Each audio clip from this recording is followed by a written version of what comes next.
Hello guys, मी आता गुंजनसोबत एक छोटासा प्रँक करते. चला तिची रिॲक्शन बघू आपण. गुंजन, हे घे घे तर पटकन घे. बघ तर पहिले, बघ तर, हे घे घे पटकन. अरे घे ना, काहीच नाही आहे ना, बघतं तू बघता, घे तर, घे पटकन. हां हां, काहीच नाही आहे हे बा. बरं मी तुला सांगते ना, किडा नाही आहे, ठीक आहे, किडा नाही आहे.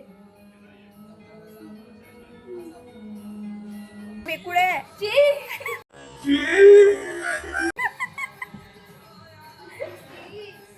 त्यानंतर मला जायचं होतं यांच्या मावशीकडे. त्यांच्या सुनेचा ॲक्सिडेंट झाला, पायामध्ये रॉड टाकला आणि त्याच्यामुळे आम्हाला भेटायला जायचं होतं.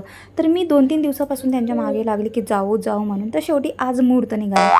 खरं तर मला उन्हातमध्ये बाहेर निघायचं खूप कंटाळा येते, त्या कारमध्ये बसायचाच कंटाळा येते, कारण मला मळमळ वगैरे होते. तर मग मी लावला गॉगल. मी म्हटलं गॉगल लावला तर मला समोरची ऊन नाही दिसणार, म्हणजे मला मळमळ पण नाही होणार.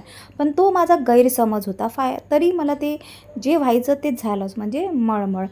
आणि त्यांचं घर असं आहे की गल्ली गुल्ली आणि त्या रोडनी गाड्यासुद्धा बरोबर जात नाही, अशा जागी त्यांचं घर आहे. तिथे गेल्याबरोबर मला मिट्टू दिसला आणि मी त्याच्यासोबत गप्पा मारल्या.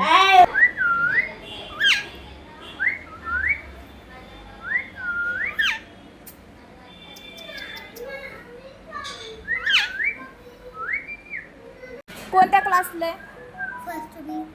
मग तुला पोएम वगैरे नाही आहे? शिकवलीच नाही का? मग काय शिकवते? शिकवतच नाही का? मस्तीच करायला सांगते तिथे. अच्छा, लिहायला सांगतात फक्त. इथे या चुलबुल पांडेला मी काही प्रश्न केले आणि तो माझं उत्तर देत होता प्रश्नाचं, ते पण हळूहळू. कारण त्याने जसा आला ना तसं जेवणसुद्धा केलेलं नाही आहे म्हणे, आणि तो बसला होता आपला मोबाईल बघत. आणि इथे मला मिळालं श्रीरामाची फ्रेम मोठी. इतकं छान वाटते ना बघून की खूपच असं वाटत होतं मला मंदिरात आहे की काय. त्याच्यानंतर आम्ही जायला निघालो, तर जाईपर्यंत आम्हाला सायंकाळ झालेच होते आणि त्याच्यामुळे तर अजूनच ट्रॅफिक जाम. त्याच्यात मग अधिरथची पण चिडचिड चालू, सिग्नलवर गाडी थांबवायची नाही. आता त्याला हे किती वेळा सांगावं लागेल की आपल्या घरचा रस्ता नाही आहे. आणि त्यानंतर हे आहे नागपूरचं स्वामीनारायण मंदिर, इथे चल म्हणे, पण तिथे राहते गर्दी आणि अधिराज एवढा वेळ थांबत नाही, त्याला कडेवर मी नेऊ शकत नाही. आजचा माझा दिवस असा